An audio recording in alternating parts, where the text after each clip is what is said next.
Permisi, Prof. Suaranya belum terdengar. Ya, sebentar, saya belum ngomong. Dengar saya? Sudah, Prof. Terima kasih. Ya, sebentar.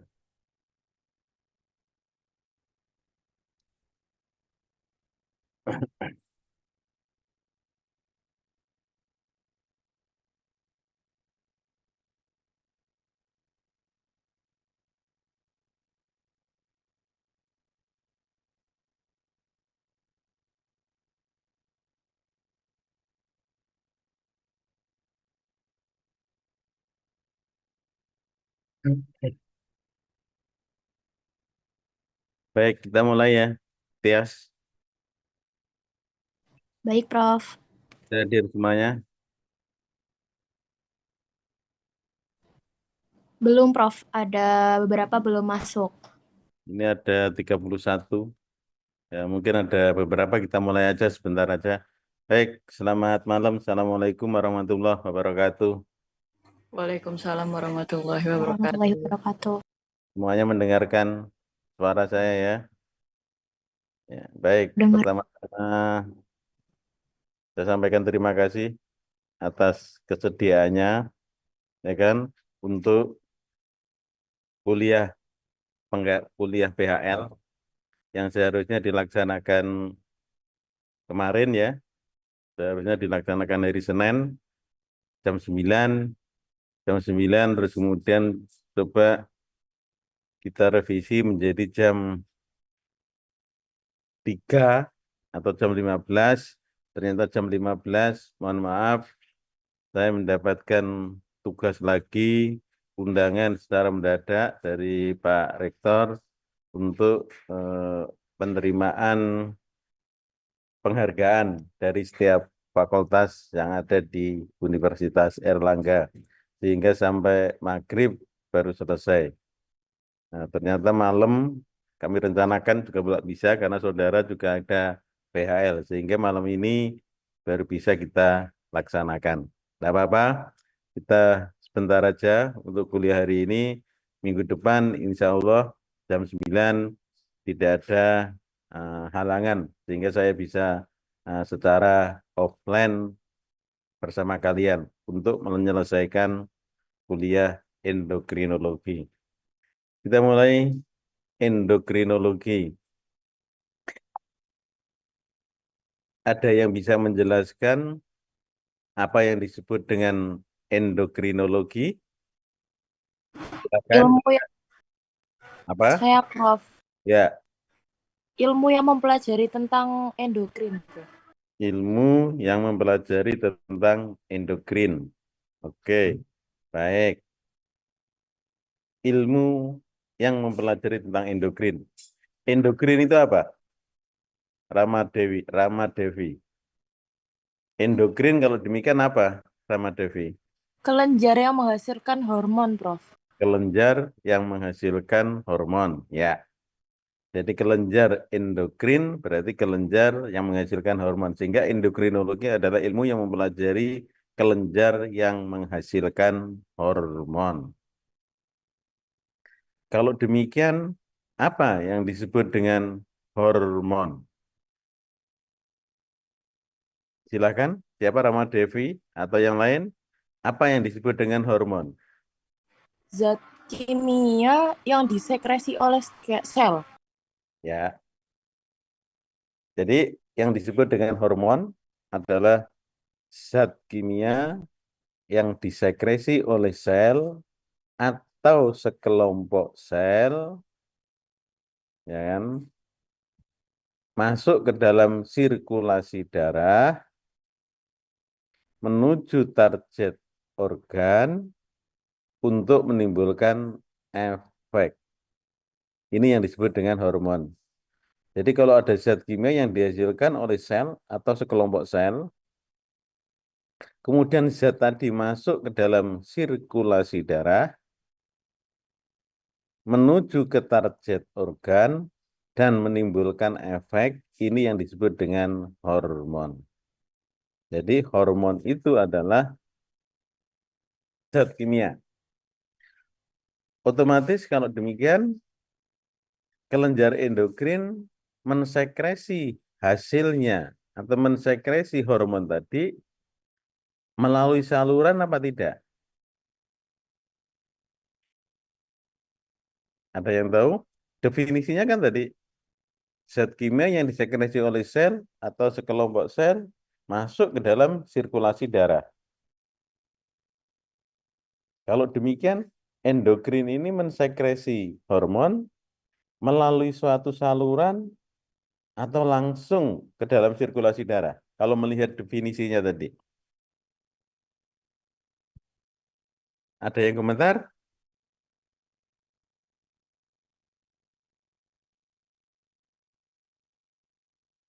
Endokrin tadi melalui saluran atau langsung ke sirkulasi darah dalam menyalurkan sekresinya.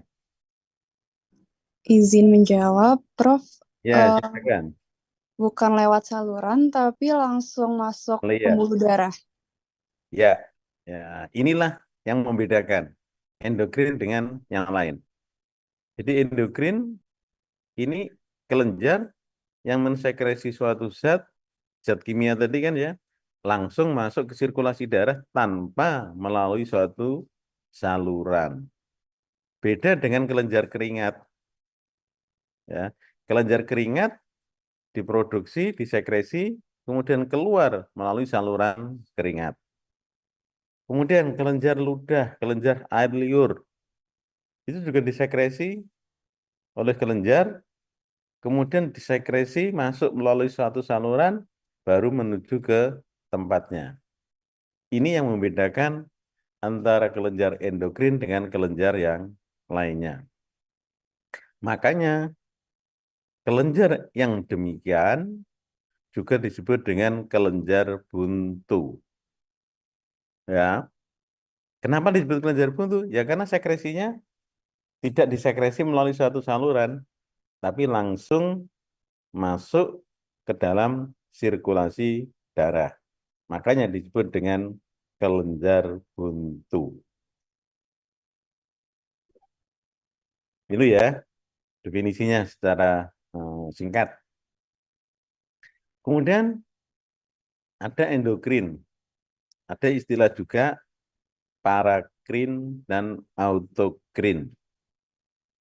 Nah, kalau parakrin ini sel atau sekelompok sel mensekresi suatu zat dan zat tadi mempunyai fungsi terhadap sel yang ada di sekitarnya saja.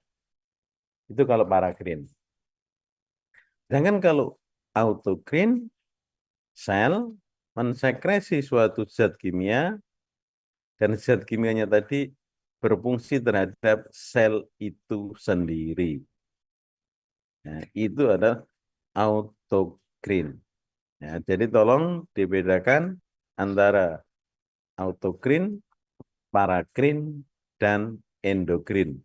Kalau endokrin, zat kimia atau hormon tadi yang disekresi mempunyai fungsi hampir di seluruh organ atau jaringan tubuh. Kalau autokrin, sel itu sendiri. Kalau parakrin, mempunyai fungsinya hanya pada sel yang ada di sekitarnya. Ini ya, tolong dipahami apa endokrin, apa autokrin, apa parakrin. Endokrin nama lainnya adalah kelenjar buntu. Kenapa disebut kelenjar buntu? Karena mereka tidak mempunyai saluran di mana sekresinya langsung masuk ke dalam sirkulasi darah. Paham ya? Untuk yang pertama. Kemudian kalau kita melihat hormon, ya, kalau kita melihat apa itu disebut dengan hormon, hormon dibagi berdasarkan luas efeknya. Ya. Jadi hormon itu bisa kita bagi berdasarkan luas efeknya, berdasarkan susunan kimianya, dan juga berdasarkan kelarutannya. Kenapa kita harus mengetahui pembagian hormon? Hari ini kaitannya adalah supaya saudara nanti saat menggunakan hormon itu tahu. Karena kalau nggak tahu pembagian hormon, nanti hormon misalnya susunan kimianya steroid atau kolesterol, saudara larutkan pada Aquades. Jelas, kolesterol dilarutkan dalam air, tidak akan bisa campur. Ya, ini kenapa kita harus mengetahui pembagian hormon berdasarkan luas efeknya, susunan kimianya, dan kelarutannya. Kalau berdasarkan luas efeknya, ada hormon yang efeknya hanya lokal, sehingga disebut dengan lokal hormon. Lokal hormon berarti efeknya hanya ada pada satu tempat, satu organ, atau satu sel, atau sekelompok sel tertentu, hanya lokal. Contoh hormon yang bersifat lokal hormon, follicle stimulating hormone atau FSH. Kalau melihat namanya, follicle stimulating hormone, hormon ini fungsinya ada di mana? Kira-kira ada di mana? Follicle stimulating hormone. Hormon ini fungsinya di mana? Ovarium. Ovarium. Khasnya lebih spesifik lagi di mana? Follicle. Follicle. Follicle. Lebih khasnya lagi ada pada follicle atau follicle sel telur. Hanya pada follicle. Nah, memang ada di ovarium, tapi hanya pada follicle-nya. Follicle stimulating hormone. Berarti hormon ini berfungsi untuk merangsang sel follicle.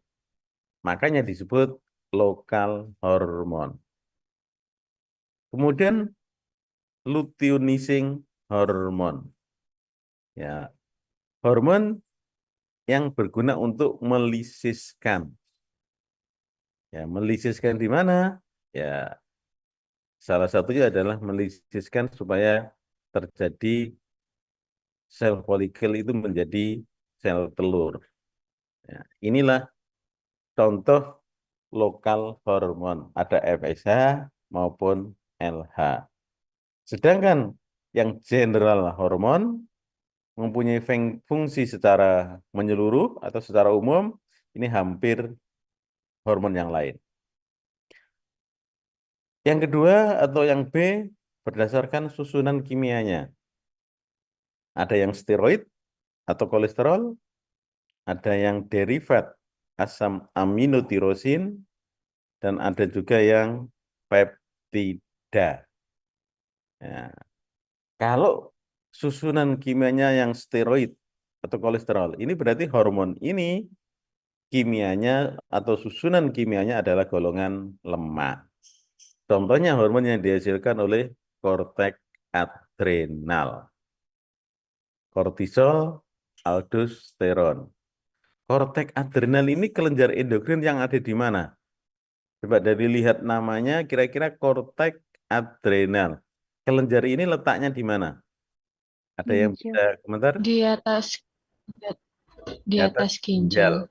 Ya, renal berarti di atas atau menempel ginjal. Bagian apanya? Bagian korteks. Korteks itu Korteks. bagian luar apa bagian dalam? Luar. Luar. Ya, jadi bagian luar dari adrenal. Adrenal yang menempel, kelenjar yang menempel di atas ginjal bagian luarnya. Ini ternyata menghasilkan hormon kortisol dan aldosteron. Kortisol dan aldosteron ini juga disebut dengan hormon anti stres. Ya, jadi kalau kadar kortisol kalian meningkat, ini berarti saudara dalam keadaan stres. Ya, paling gampang melihat hewan yang mengalami stres pada ayam broiler. Ya, ayam broiler, ayam potong di dalam kandang, ada suara besar, suara keras, dia akan melompat atau terbang, semuanya berbarengan. Itu menunjukkan dia dalam keadaan stres. Makanya pada ayam broiler atau kandang ayam broiler selalu dijaga jangan sering mengalami stres. Kalau sering mengalami stres, pasti nantinya pertumbuhannya akan terhambat. Pada manusia juga demikian. Ya, pada masa anak-anak pun tidak boleh sering mengalami stres. Stres pada anak, stres pada anak yang dikandung pun ini sangat berpengaruh. Kalau pada saat ibu hamil sering mengalami stres, nanti akan berpengaruh pada putra yang dikandungnya. Ya, ini juga akan nantinya berpengaruh baik terhadap ada pertumbuhan fisik maupun pertumbuhan di sel otaknya. Makanya seorang ibu, seorang ayah begitu mengandung sang istri harus dijaga jangan sering mengalami stres karena stres ini sangat berpengaruh terhadap perkembangan janin yang dikandung oleh si ibunya. Ini kira-kira ya. Kemudian ovarium. Ovarium juga menghasilkan hormon steroid, yaitu estrogen dan progesteron. Testis juga hormon steroid, yaitu testosteron. Estrogen dan testosteron ini juga berfungsi di samping untuk estrus, ya. Estrogen menyebabkan hewan mengalami estrus. Testis menghasilkan testosteron juga menyebabkan hewan atau seseorang mengalami estrus. Ini adalah hormon yang susunan kimianya adalah kolesterol atau steroid. Yang kedua derivat asam amino tirosin. Contohnya adalah hormon yang dihasilkan kelenjar tiroid. Apa? Tiroksin dan triiodotironin. Kemudian medula adrenal menghasilkan epinefrin dan norepinefrin. Ini yang korteks menghasilkan kortisol, ternyata yang medula menghasilkan epinefrin dan norepinefrin. Ini termasuk golongan derivat asam amino tirosin. Kalau derivat asam amino tirosin larut di air enggak? Larut. Larut, kenapa? Karena dia kan seperti protein. Kalau protein itu larut air. Ya, karena derivat asam amino tirosin berarti turunan dari asam amino tirosin. Asam amino adalah golongan protein, makanya larut di dalam air. Bagus. Kemudian yang ketiga, golongan peptida. Nah, berarti golongan peptida ini adalah protein. Ya, golongan protein. Golongan protein atau peptida ini adalah larut juga di dalam air. Hormon golongan peptida atau protein ini hampir kebanyakan hormon. Ya, hampir kebanyakan hormon di dalam tubuh manusia maupun hewan itu adalah golongan peptida. Ini kira-kira. Kemudian pembagian hormon yang terakhir berdasarkan mekanisme kerja dalam hal kelarutannya. Ya, yaitu ada yang hidrofilik dan ada yang hidrofobik. Kalau hidrofilik berarti larut di air. Ini sebagian besar hormon. Kemudian hidrofobik jelas hormon golongan steroid dan hormon golongan yang dihasilkan oleh kelenjar tiroid. Ini hampir sama dengan yang tadi. Oke, ini terkait dengan mekanisme kerja hormon berdasarkan kelarutannya. Jadi ada hormon berdasarkan luas efeknya, berdasarkan susunan kimianya, dan berdasarkan kelarutannya. Ada pertanyaan sampai di sini?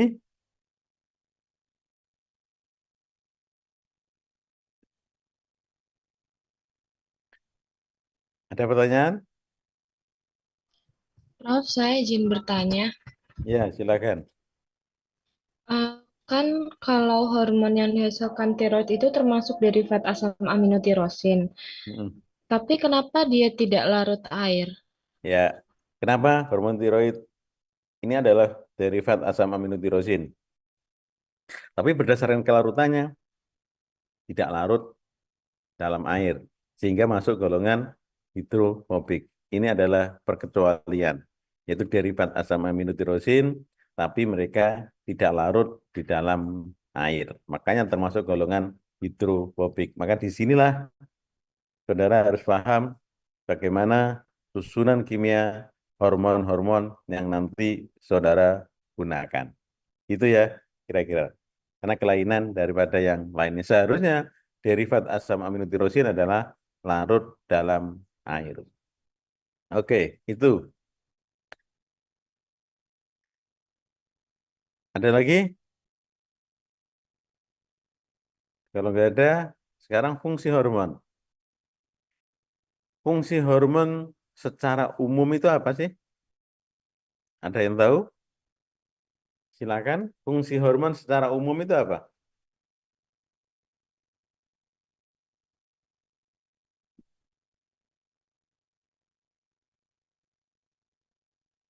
Ada yang bisa jawab? Ada yang bisa komentar? Fungsi hormon secara umum Mendukung pertumbuhan dan perkembangan, Prof. mendukung pertumbuhan dan perkembangan. Oke, itu salah satu. Boleh. Yang ada lagi yang mau komentar? Fungsi hormon secara umum, bukan per hormon yang saya tanya, fungsi hormon secara umum. Mengatur keseimbangan tubuh. Mengatur keseimbangan tubuh, ya. Jadi fungsi hormon secara umum adalah untuk keseimbangan di dalam tubuh atau disebut dengan homeostasis. Nah, yaitu homeostasis. Ini ya. Ini adalah fungsi hormon secara umum. Jadi untuk keseimbangan tubuh hewan itu sehat bila semuanya dalam keadaan homeostasis. Hewan tidak akan sakit kalau semua organ di dalam tubuh berjalan sesuai dengan fungsinya atau keadaan seimbang atau keadaan homeostasis. Ya. Selama hewan ini semuanya berjalan seimbang, maka dia akan sehat. Sama dengan manusia. Pada manusia akan dikatakan sakit bila ada yang tidak homeostasis. Contoh misalnya, suhu tubuh naik, Di mana suhu tubuh manusia normal kan sekitar 36, 37. Tapi tahu-tahu meningkat jadi 40 atau 39 derajat. Berarti saudara dikatakan demam. Karena saudara terjadi homeostasis di salah satu pusat pengaturan suhu kalian. Makanya saudara dikatakan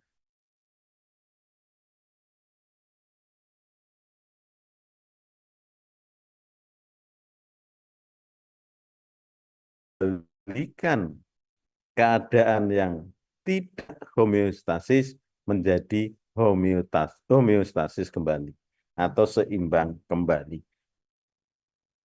Makanya kalau seorang dokter hewan maupun dokter umum, begitu pasien dicek suhu tubuhnya ternyata lebih tinggi dari normal, maka mereka akan memberikan resep sebagai resep pertama, ya kan, untuk menghilangkan simptom, turunkan suhu hewan tadi atau suhu tubuh manusia.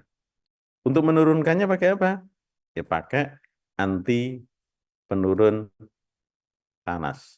Misalnya paracetamol. Paracetamol selalu menurunkan suhu tubuh.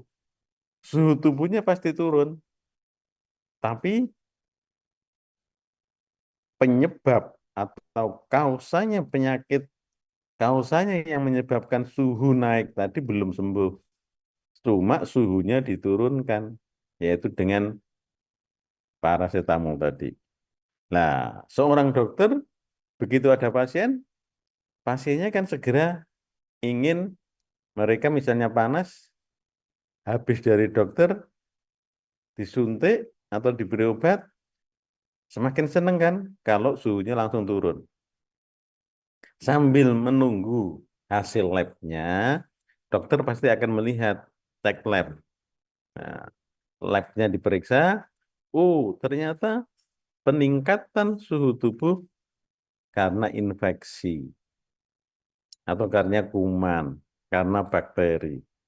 Karena penyebabnya kuman atau bakteri ya sangat mudah, maka diberikan antibiotik. Ya, plus paracetamol. Paracetamol untuk menurunkan suhunya, antibiotik untuk membunuh kausanya yaitu bakteri tadi. Inilah seorang dokter fungsinya adalah homeostasis. Peran hormon juga demikian. Hormon ini adalah membuat tubuh hewan selalu dalam keadaan homeostasis. Kalau kelebihan hormon, misalnya, seseorang kelebihan hormon pertumbuhan, misalnya, berarti pertumbuhannya sangat cepat, tingginya sangat melebihi batas tinggi orang Indonesia normal. Yang kelebihan hormon pertumbuhan, misalnya, hewan atau seorang manusia, atau manusia yang kelebihan hormon akan menyebabkan apa? Karena kelebihan pertumbuhan, maka mereka menjadi giant atau gigantisme. Kalau mereka kekurangan hormon pertumbuhan, maka menjadi kreatinisme. Ya. Inilah peran hormon. Jadi hormon ini, bila dirasa kurang, mereka akan disekresi. Tapi bila merasa berlebih, mereka akan dihambat. Mereka akan menjaga kondisi keadaannya selalu seimbang. Caranya bagaimana?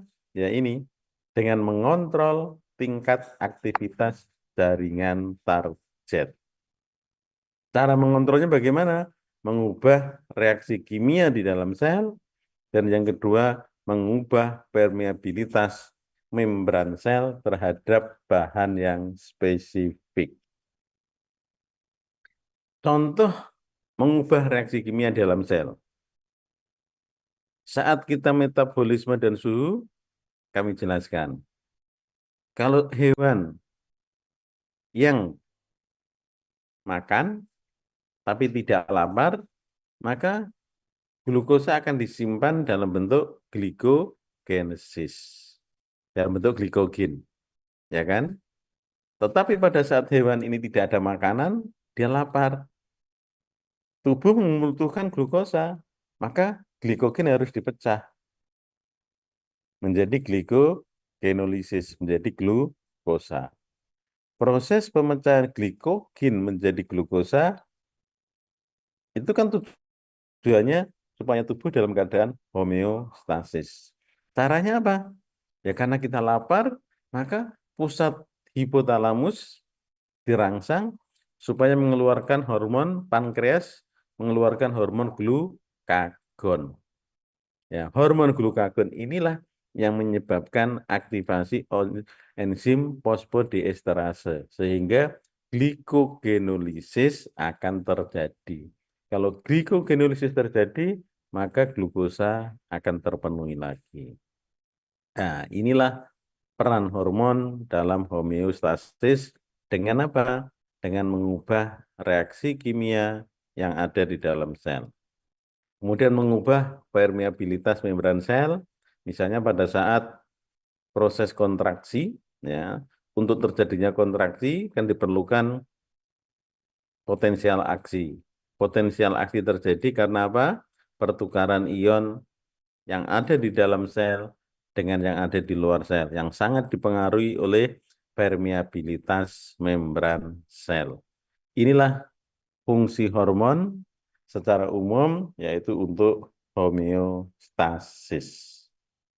Itu kira-kira. Ada yang ditanyakan atau ada yang belum jelas tentang fungsi hormon?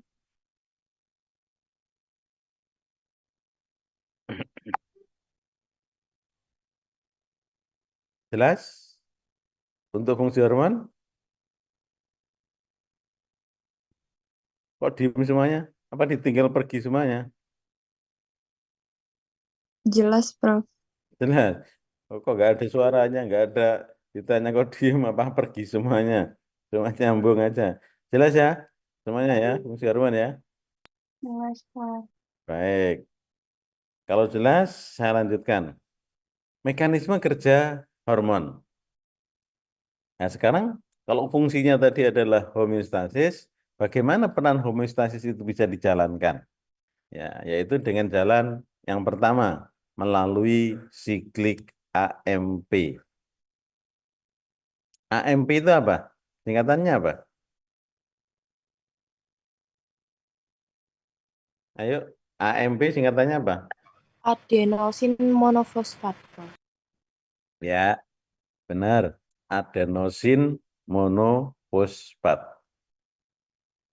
Mekanisme kerja hormon yang pertama melalui siklik AMP. Ini sebagian besar hormon. Mekanisme seperti ini. Hormon, begitu disekresi, ini ada di mana?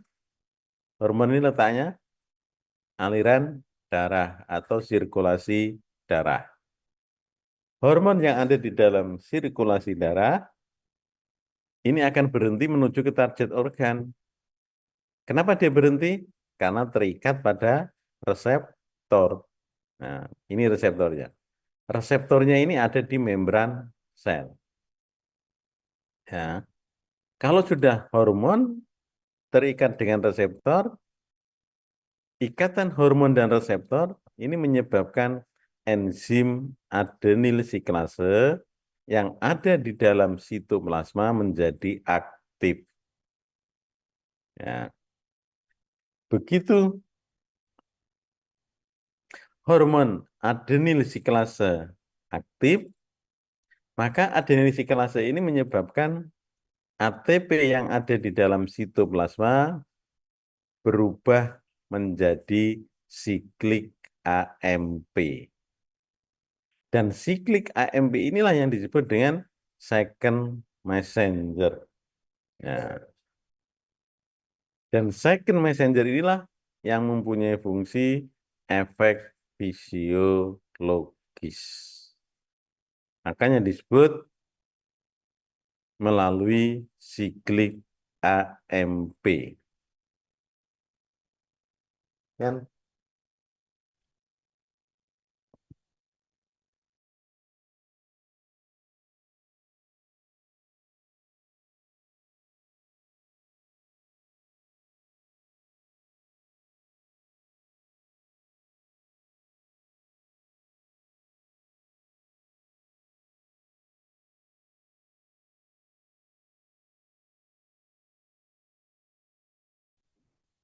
Ya, ya. Jadi kalau sudah menjadi siklik AMP atau disebut second messenger, inilah yang berfungsi mempunyai efek fisiologis. Efek hormon yang mekanisme kerjanya melalui siklik AMP biasanya reaksinya sangat cepat. Kenapa sangat cepat? Karena tidak sampai ke inti sel. Ya, hormon ini hanya masuk ke dalam sitoplasma. Di dalam sitoplasma kemudian mempunyai efek. Makanya reaksinya sangat cepat. Ini yang pertama, yang melalui siklik AMP. Yang kedua, kalau kita lihat mekanisme kerja hormon dengan mengaktifasi gen dari sel sehingga mempengaruhi pembentukan protein spesifik. Kalau yang tadi kan hanya sampai sitoplasma. Kalau yang ini masuk ke dalam inti sel, yaitu mengaktifasi gen spesifik atau gen tertentu sehingga terbentuk protein spesifik. Coba perhatikan, contohnya hormon steroid, hormon golongan kolesterol. Karena ini hormon steroid, dia bisa langsung masuk ke dalam sitoplasma. Dia bisa menembus bebas membran sel. Ya. Kira-kira kenapa kok bisa menembus langsung ke membran sel? Karena hormon steroid larut lemak. Iya. Kalau larut lemak, membran sel terdiri dari Karena membran selnya itu terdiri dari lemak, dari 2 lapis lemak. ya lipid bilayer. Ya, karena membran selnya lipid bilayer itu sama dengan lemak, hormonnya juga lemak, kalau kolesterol, ya mereka bisa masuk secara bebas, ya, tanpa terhalang di membran sel. Kalau yang tadi mereka nggak bisa masuk, ya harus terikat dengan reseptor dulu, yang siklik AMP. Ya, kalau ini begitu sudah masuk ke dalam sitoplasma, barulah hormon tadi menuju reseptor. Ya, reseptornya cuma bukan di membran sel, tapi ada di membran inti, nukleus. Ya, begitu terikat reseptor di membran inti, barulah mereka mengaktifkan gen yang spesifik. Ya, kalau tadi terikat reseptor, mengaktifkan enzim adenyl siklase. Kalau yang di sini begitu terikat membran inti, mereka mengaktifasikan gen spesifik. Aktivasi gen spesifik menyebabkan terbentuknya messenger RNA. Messenger RNA yang terbentuk inilah yang selanjutnya masuk atau keluar lagi ke dalam sitoplasma. Ya, kalau tadi begitu sudah mengaktifasi gen spesifik di dalam inti sel, keluar lagi dari inti sel, masuk ke sitoplasma. Begitu sudah di dalam sitoplasma, baru masuk kembali ke ribosom. Karena ribosom tempat sintesis protein, ya pesan melalui gen spesifik yang ada di inti sel tadi, ribosom akan membentuk atau membuat protein yang baru sesuai dengan perintah dari hormon steroid ini. Makanya efek hormon steroid biasanya lama.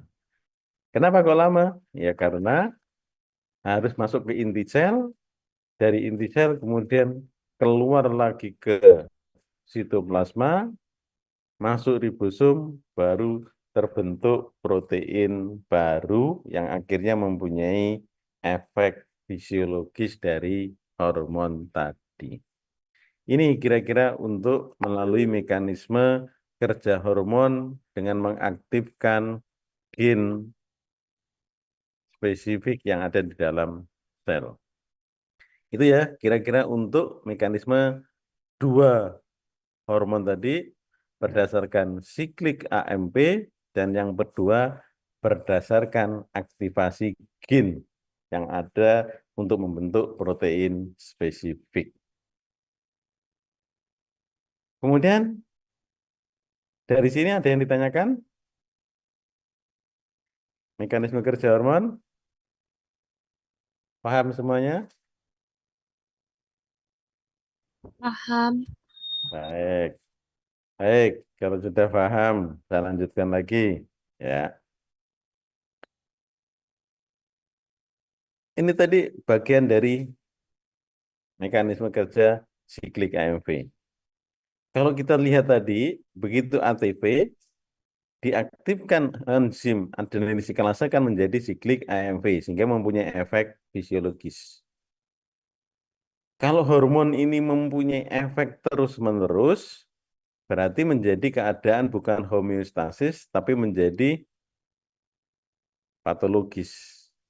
Ya, kalau enggak homeostasis berarti kan jadi patologis. Nah, padahal hormon tadi fungsinya homeostasis. Makanya begitu ATP dirubah menjadi siklik AMP aktif mempunyai efek, efeknya ini harus dihentikan. Karena kalau terus-menerus mempunyai efek menjadi patologis. Makanya tubuh berusaha menghentikan. Efek hormon ini jangan terus-menerus. Cara menghentikannya bagaimana? Ternyata tubuh mempunyai enzim yang awalnya aktif, ya, yang awalnya non aktif, ini diubah menjadi enzim yang aktif, yaitu enzim fosfodiesterase.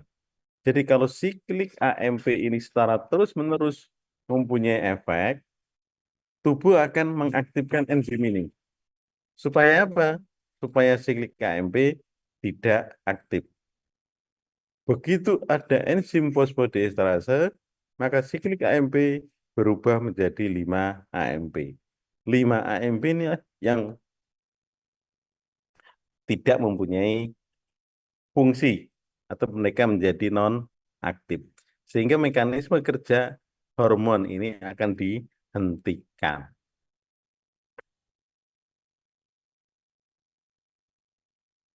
Ya, ini akibatnya apa? Karena mereka non-aktif, ya berhenti efek hormon tadi. Ya, ini. Hingga seseorang mencoba-nyoba, ya ternyata fosfodiesterase ini bisa diperlambat, bisa dihambat supaya mereka tidak aktif, yaitu dengan minum kafein.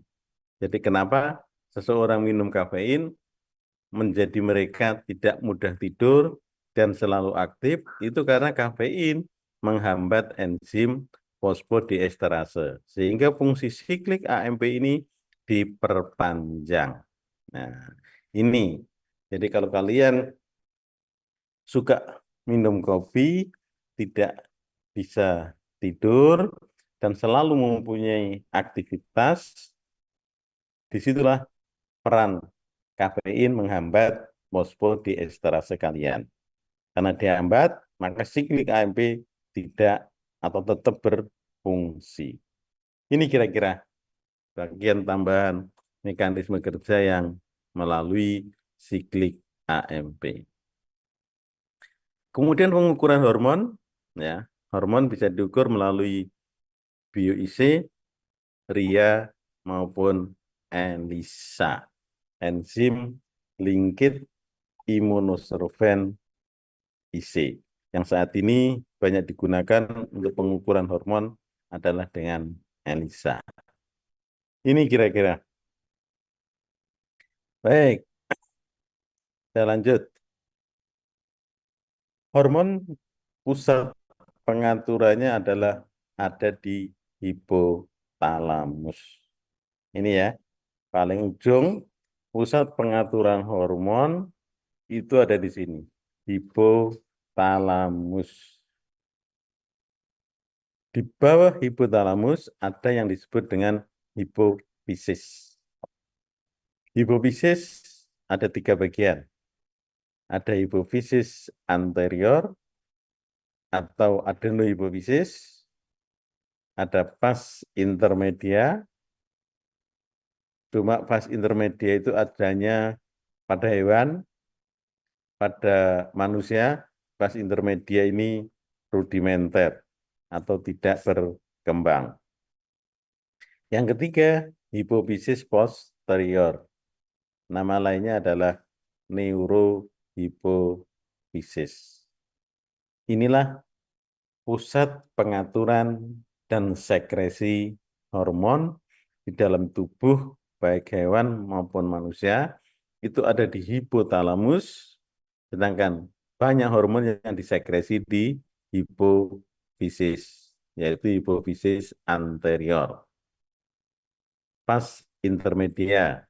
Dan hipofisis posterior, sekali lagi ya, ini bukan mensekresi.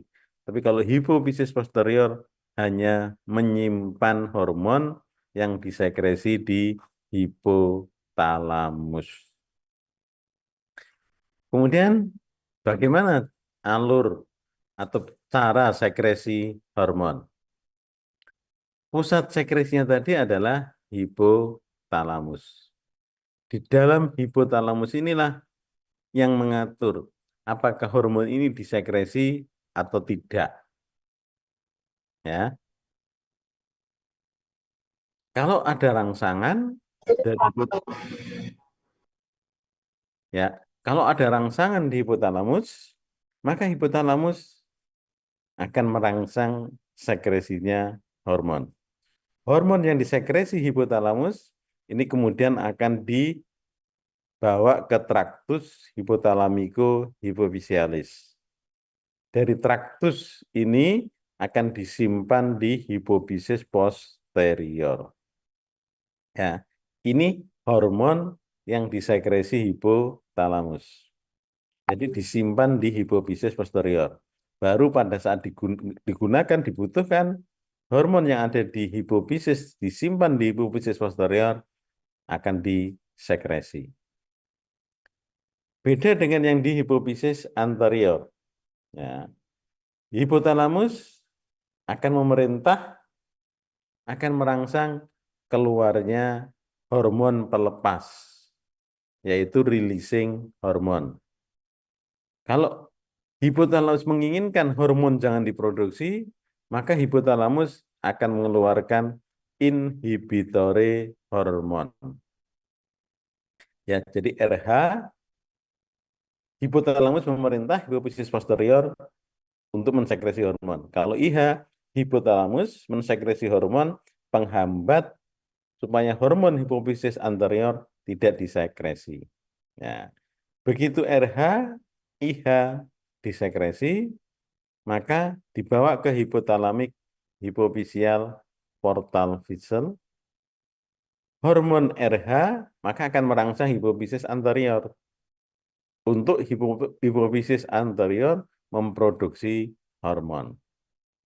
Kalau IH disekresi hipotalamus, maka IH dibawa ke hipotalamik hipofisial portal vessel sampai ke hipofisis anterior.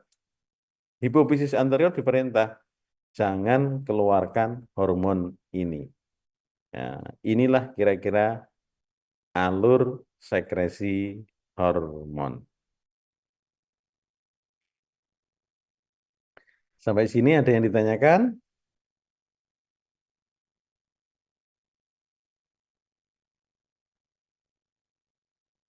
Ada yang ditanyakan?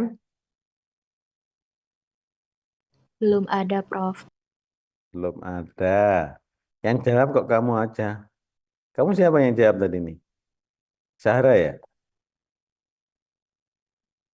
Yang jawab ini siapa? Tias, Prof. Oh, Tias. Kamu komplengnya ya. Makanya anak buahmu atau anggotamu kok diem semuanya. Yang ngomong cuma Tias saja. Ya. Baik, kalau demikian ya. Bentar lagi, ya kan? Dalam sekresi hormon ada istilah negatif feedback mechanism dan positif feedback mechanism. Yang disebut negatif feedback mechanism, apakah dari tinggi ke rendah, atau rendah ke tinggi, ataukah dua-duanya? Ada yang bisa komentar?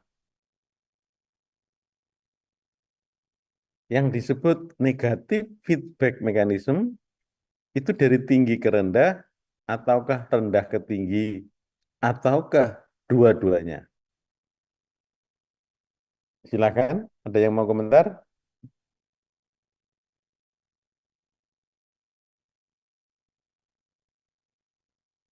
Tias?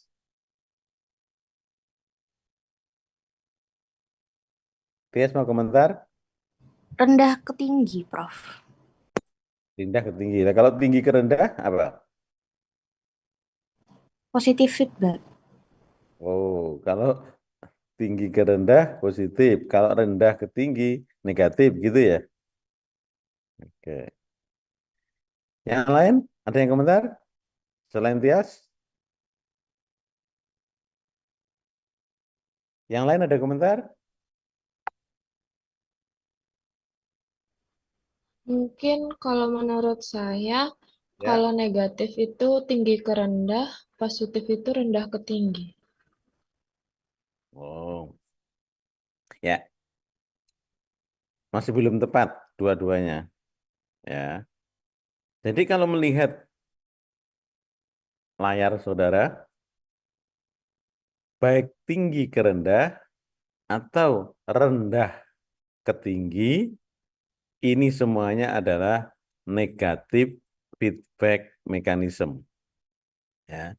Jadi saudara jangan terkecoh rendah ke tinggi atau tinggi ke rendah itu apa bedanya? Kan sama. Semuanya menaikkan, kalau dari naik, dari rendah dinaikkan tinggi. Kalau tinggi itu turunkan. Itu semuanya adalah negatif feedback mechanism. Nah, ini contohnya ya ini. Ini bisa naik, ini bisa turun. Sedangkan yang disebut positif feedback mechanism itu yang seperti bawah. Bawah ini.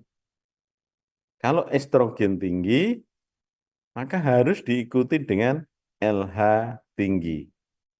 Atau kalau hormon A rendah, maka harus diikuti hormon B juga rendah. Itu adalah positif feedback mechanism. Ya. Contoh positif feedback mechanism ini, estrogen tinggi, maka LH juga harus tinggi. Keterangannya bagaimana kalau estrogen tinggi, harus LH tinggi. Estrogen tinggi berarti akan terjadi apa? Estrus. Kalau hewan ini mengalami estrus, berarti hewan ini minta apa? Minta dibuai. Ya, kalau hewan itu estrus atau birahi, berarti kan dia minta dibuai. Kenapa dia minta dibuai? Karena sel telur harus dilepaskan. Sehingga pada saat estrogen tinggi, LH juga harus tinggi. Untuk apa? Untuk melepaskan sel telur. Nah, sehingga pada saat estrogen tinggi terjadi birahi, telur dilepaskan, maka estrogen tinggi, LH juga pasti tinggi. Ya, ini yang disebut dengan positif feedback mechanism. Nah, sedangkan kalau negatif, tinggi ke rendah, rendah ke tinggi, dua-duanya itu adalah negatif. Itu ya, secara prinsip untuk sekresi hormon. Sekarang, hormon apa saja yang disekresi? Hipofisis posterior tadi kan bukan tempat sekresi, tapi sebagai tempat penyimpanan. Yang disimpan hormon apa? Ada hanya dua hormon, antidiuretik hormon dan oksitosin. Jadi dua hormon inilah disekresi oleh hipotalamus, kemudian disimpan di hipofisis posterior. Kalau hipofisis anterior, dia mensekresi banyak hormon. Ya. Ada growth hormone, adrenocorticotropic hormone, thyroid stimulating hormone, prolaktin, follicle stimulating hormone maupun luteinizing hormone. Ini adalah hormon-hormon yang disekresi di hipofisis anterior. Siapa yang merintahkan? Yang merintahkan hipofisis anterior ini mensekresi hormon ini adalah hipotalamus.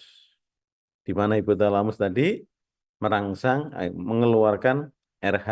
RH kemudian tergantung RH apa yang diminta.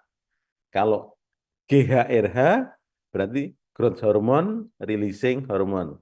Hormon perintah untuk hipofisis anterior mensekresi GH. Kalau ACTH-RH ya sama, hormon pelepas ACTH. Kalau TSH-RH ya berarti hormon pelepas TSH, demikian seterusnya. Kalau yang hambat supaya tidak disekresi ya berarti GHIH.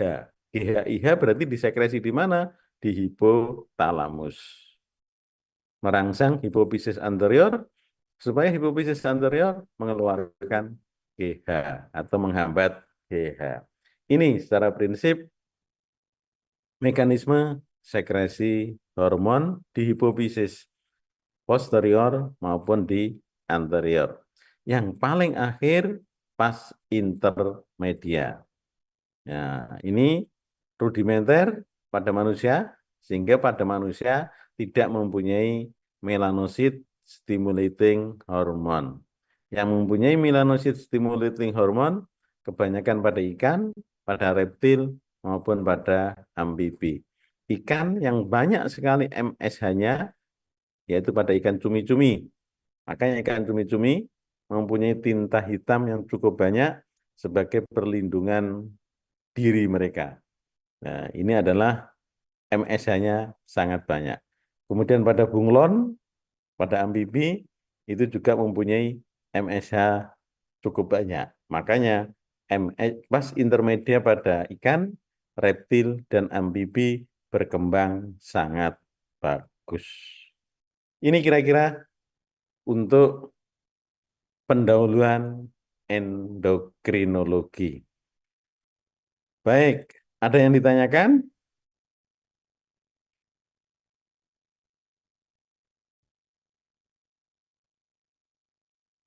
Ada yang ditanyakan?